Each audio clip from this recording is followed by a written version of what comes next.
Dumi-dumi mo dyan. Nandiyan ka sa tindahan.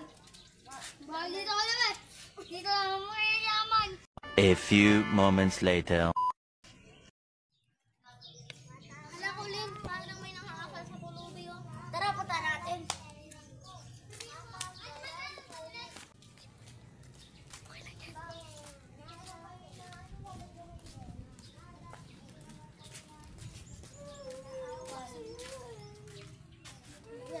Ba inaawan ni Pulubi? Baka mo, wala kami magawa sa buhay.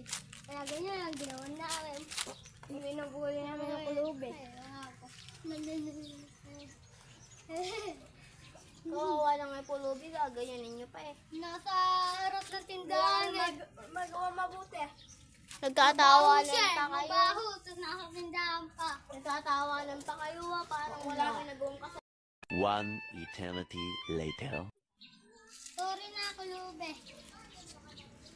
Di, mag-sorry ka na sa kanila. Sorry na po. Basta wag niyo